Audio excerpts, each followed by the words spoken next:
Welcome to the Deep Sea Archives. You're about to listen to the lore of Camille, the Steel Shadow. Clan pharaohs understand sacrifice. Most of the family's wealth came through harvesting a rare crystal from the bracken, a creature native to Shurima. These hex crystals, or first crystals, contain power normally only wielded by those born with innate magical ability. After Camille's great-great-aunt lost an arm during an early expedition, her sacrifice inspired the pharaoh's family motto, "For family will I give." The bracken were a limited resource, and Camille's family had to augment the crystals they'd accumulated. Utilizing shadow investments in chemtech and runic alchemy, they developed less powerful, but easier to make, synthetic hex crystals. Yet there were consequences. Synthetic crystal manufacturing has long been rumored to heavily contribute to the Zon Grey.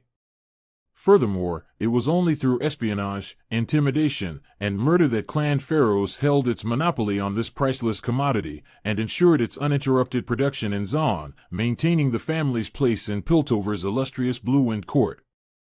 As the eldest surviving child of clan pharaohs' masters, Camille received every educational advantage. She had exceptional tutors, learning to speak several foreign languages and play the Selavina at a concertmaster level. Camille also learned to read and write ancient Shuriman while assisting her father on digs in the Aden Valley. Traditionally, one of the younger children would become their family's principal intelligencer, working with the clan master to secure their family's success by any means necessary. However, Camille's younger brother, Stephen, had a weak constitution, and so Camille took his place. He jealously watched her embrace her additional training, and she became quite adept in combat, reconnaissance, and interrogation. When Camille was 25, augmented Zonite thugs attacked her and her father, intent on stealing lucrative trade secrets. Camille's father succumbed to his wounds, and in anguish, her mother died soon after. Stephen became clan master, and he doubled the clan's research in human hextech augmentation, eager to prove himself as a strong leader. After a year of mourning, Stephen oversaw the induction of Hakim Naduri, a promising young crystallographer from the Shuriman coastal city of Beljuan, as the family's lead artificer.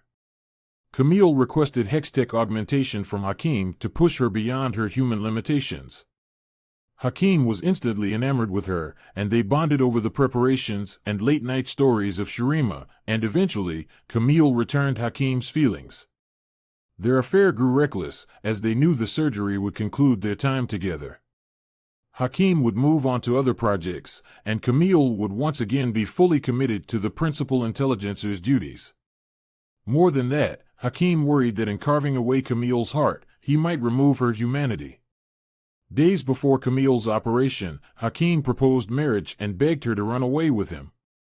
For the first time in her life, Camille was torn. Stephen had no such conflict, as he needed Camille to execute his vision. When he learned of the secret proposal, he devised a plan. The next time Camille and Hakim were together, Stephen set himself up to be attacked. When she saw her brother bruised and bloodied, Camille recognized what could happen when her attention was divided.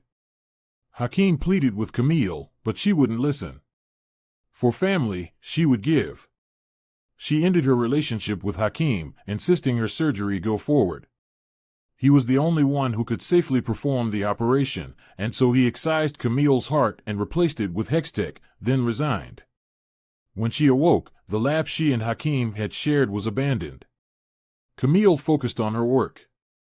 She took on further refinements, including bladed legs, grapple spindle tips, and other, minor hex augmentations, leading some to wonder how much of the woman was left.